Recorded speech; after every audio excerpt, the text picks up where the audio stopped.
Hi friends, well my name is Vivek and I have one video. I am creating a new one video for you, and that is Nutanix, and it will show you much of the details.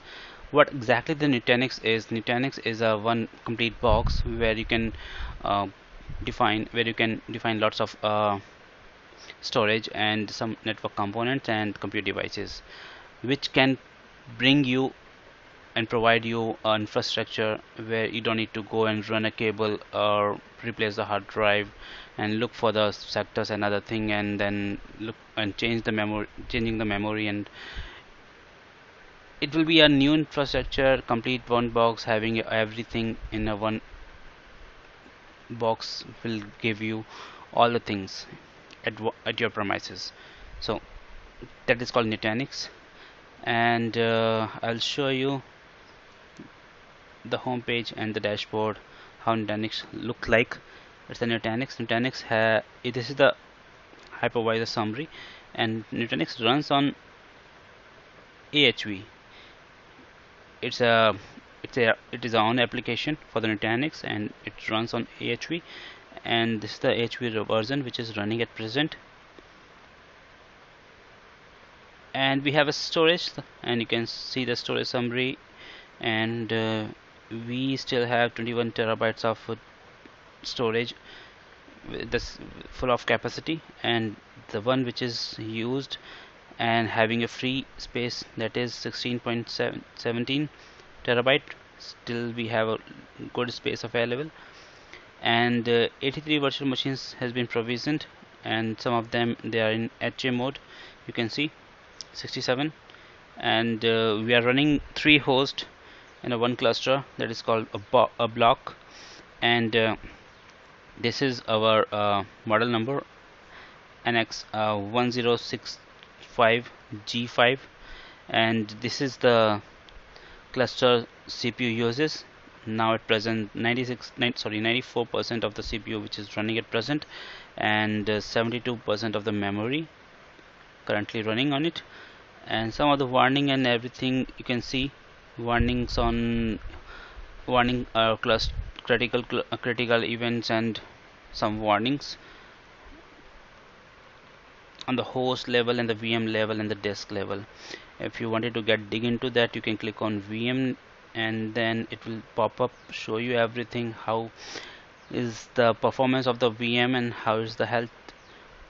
And you can see we have 3 hosts, and most of the hosts are full of virtual machines, so 3 critical are popping up for the host, though I still have 3 hosts available. So let me come back and go one by one. This was the health we already have done as far.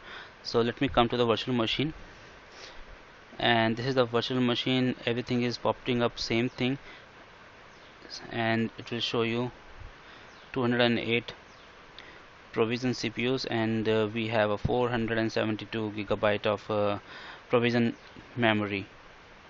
The total reservation is 384 gigabyte. So this is the Nutanix version which is running at present. I already showed you at the beginning. This is a table. This is a table for the VMs, and let me bring you up to the VMs.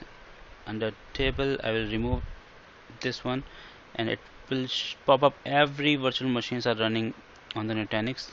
You can search and type the machine or virtual machine name, and it will list you directly the one which you are looking for. For example, I'm looking for VM 10, Windows 10 machine. So this is the Windows 10 machine which is highlighted at present. It will show you everything. This is the name of the machine, and under which host it is running on. It will tell you the host name and what is the IP address and how many cores I have specified till now, and memory capacity. And this is the storage, and I have provide 80 GB, and as of now 35 gigabyte has been used, and how many CPU has been, percent of CPU it is utilizing, and the memory same, the other thing, and input output, and the controllers read input output, and the bandwidth, how much bandwidth it is using it. So you can control everything from here. There's some settings which is available. There's a manage guest tool which is very needful when you are going to create any virtual machine on Nutanix. You need to click on the manage guest tool, and you have to enable the Nutanix guest tool and check all these two columns. What it will do, it will mount Nutanix application. It's a Word IO and other application that is very needful for the virtual machines to run other application and their own drivers also. So this is what I have already connected,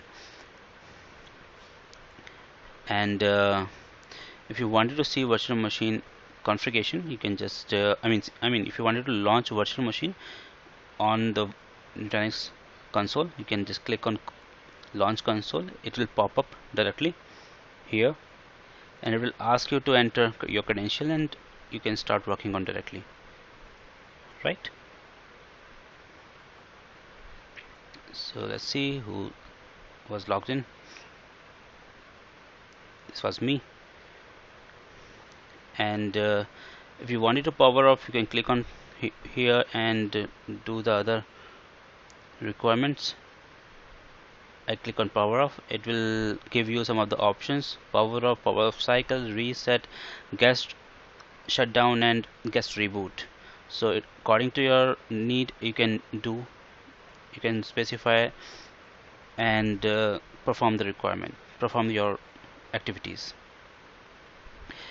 And this is a snapshot. You can take snapshot. If you wanted to put your snapshot name and click on submit. And if you wanted to migrate your machine to a different host into the cluster, you can click on here. If you wanted to pause, or if you wanted to create a clone of this virtual machine, you can click on it, clone, and do the changes and make another virtual machine with the help of clone. You can upgrade the requirement of the virtual machine. Click on upgrade and increase the CPU and cores and the memory. If you wanted to increase or add any other disk to the virtual machine, a VM, you can add a new disk, and you can also change to the CD-ROM, which will be the first boot device, and you can create a volume group and make a part of the volume group. And if you can also define the VLAN for the network connectivity. So in that way, your virtual machine will be falling into that different VLAN and doing their functionality according to your requirement and the policy. Here you can see the summary of the virtual machine, the name of the host, description of the this is the ID, is the host name where the machine is falling in, host IP address, memory, and the cores, and the network adapter, how many NIC is configured, and the IP address and the storage container, virtual disk, how many disks which is configured as a virtual, and it is a NGT enabled, it is yes, and then it is mounted also, no, it's been configured, not mounted. You can check everything: VM performance, CPU, how many CPU it is utilizing, and memory, and the controller IO, as I showed you at the beginning in different way. This is a virtual disk. You can check what is the type of the virtual disk and the total size and physical uses and input output read. You can check it from here. This virtual is not doing much more functionality, so there is no read input output, and still things are similar. You can check how many NIC cards been configured, Ethernet, the MAC address and the IP address you can see and check from here. If you have configured the virtual IPv6 address, you can check from here. And the snapshot, if you already have taken the snapshot, you can check the snapshot. If you wanted to revert a snapshot, you can revert the snapshot, or you can create a clone of the snapshot and create a virtual machine here. This is a VM task and check the behavior of the virtual machine, what happened in last, and what was it. It was shut it down or and created a snapshot. Any activity which happened, you can check in the VM task. This is a input output metrics. You can check it, scaling out, scaling in, and then how the performance in the by the time of the duration. I mean, also you can check, click on console and check the screen of the virtual machine. Or if you don't like to run this virtual machine, you can go and directly delete this virtual machine. This is all about the virtual machine on the Nutanix. You can check the storage. I just click on storage and it will show you how many capacity which is still available as a free space, and a data store connectivity for the virtual machine. We have 83 virtual machines running, and still 6 storage containers are mounted on the 3 of the host. They are in the cluster. So they are the IOPS for the cluster.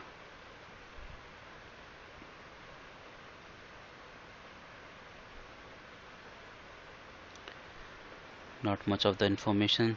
You can check the diagram and the uses of summary. You can see we have a 113 gigabyte of SSD configured and the 4 terabyte of DAS, data attached SATA is a hard drive which is configured into this. And as you know that SSD always give a high performance and high speed, so your data transfer rate will be more and it will give you best performance.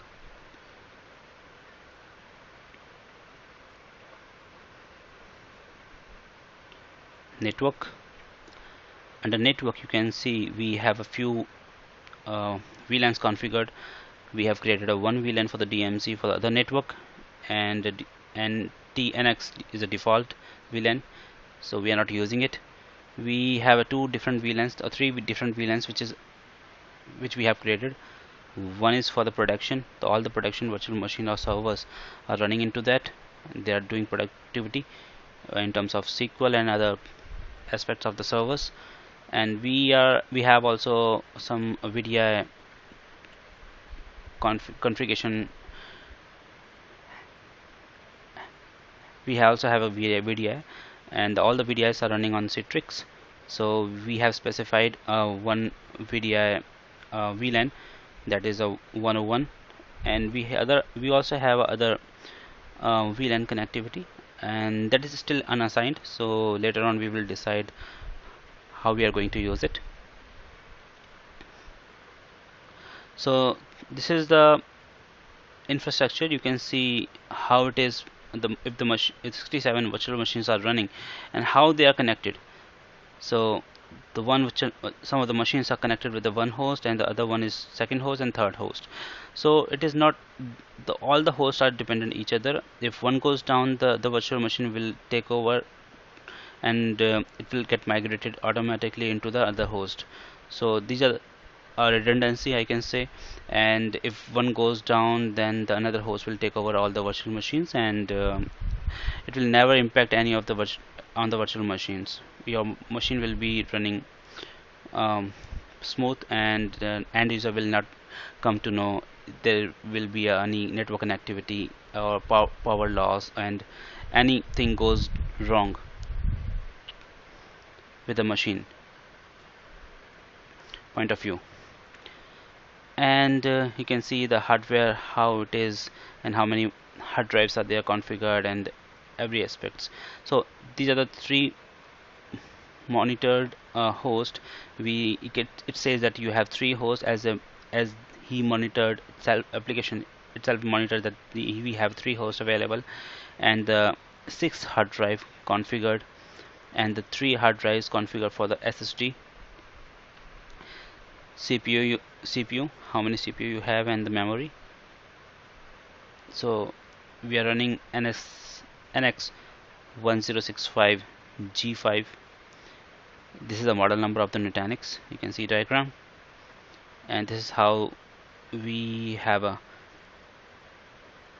connectivity for the hard drive, and these are the this is a host, second host and third host, and these are the connectivity for the switches. So you can see the summary alert for the hardware and events. Any activity happens, it will pop up the message. As of now, nothing has happened till now. So you can see, so the activity happens. You can see all the IOPS for the cluster, disk, and the bandwidth. You can see in different colors. All aspects you can see down here in terms of CPU, memory, and IOPS. We don't have a file server configured, so everything is empty. And let's click on the share. So nothing is being configured for the file server. Data protection, nothing configured, so everything is empty. And it analyzes, you can analyze everything as I showed you, memory, CPU, and IOPS for every aspect. You can see from here with the graphics, and analyze and create a sheet accordingly. These are the alerts and task or events. You can check from here. Any activity happens to the host or any virtual machine. So these are the things, and here we have lots of other settings available. You can reconfigure your CVM, and it's up to you how you design your settings, user interface. You can change the banner, welcome banner, and this is the NTP for the server, that is for the time management, and SMTP for mail transfer protocol. If you want to degrade your network node, you can click here and do some settings. Upgrading the software, you can click and update the software and upgrade it with a new and higher version. If you wanted to reboot, you click on this and you will get much of the options to reboot Nutanix in one go. If you wanted to expand a cluster, click on expand and click on the new host. It will show you how many hosts are available. If you want, there is no new host discovered as a node at the moment, so there is no connectivity for the new host, so you cannot add or expand the cluster. So here are the settings. SSL certificate, you can configure the certificate for the SSL secure socket layer. Cluster details, as I showed you at the beginning, this is the same, nothing is new.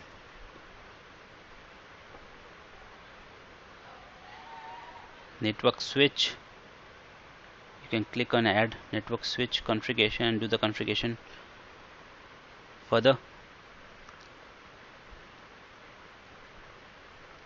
Network configuration, you can see how many ETH is configured for the hypervisor LAN.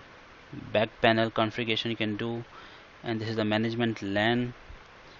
Do the other settings as well for the virtual machines. As I told you that we have a 3 or 4 VLAN configured, one for the DMZ, another, this one is already a default which comes always without doing anything. VLAN 0 is a, you cannot fall in any of the virtual machine into the VLAN 0. This is by default, and I will advise you not to use this. If you wanted to use, you create your own, create a network and define the VLAN. This is a production. Some of the servers are running on the production VLAN, and we have a separate VLAN for the VDI, and all VDIs are running on the Citrix interface. And from the remote support, you can take a remote support from the Nutanix technical support engineers, and they will do some of the settings if required, any upgradation, any configuration which need to be performed. You can click here and get support from there directly. And these are the redundancy state. You can click on here and see you have two factors of the redundancy. So if you still wanted to do some other redundancy, you can create another host and make the redundancy for the other servers, so the host I mean.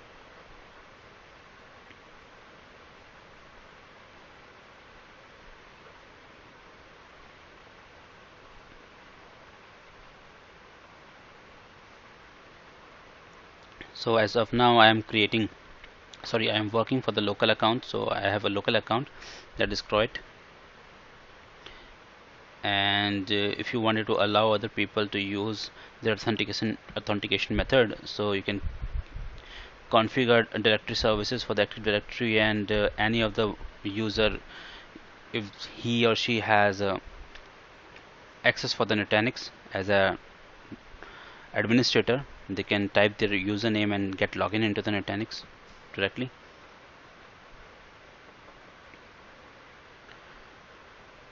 So we don't have much of the details available, and you can see the license. I have already boarded up a license. I can click on the license and then apply the license directly. I will upgrade a license and then I can directly go to the Nutanix box and do the settings.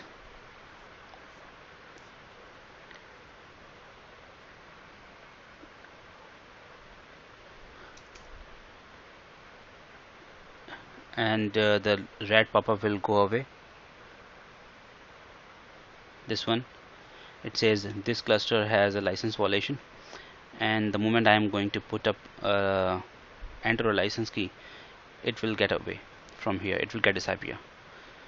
So I don't have much of the details available as of now, and this is the only thing, and this is good detail, and I'm not going to dig into that and dive into the more of the technical aspect.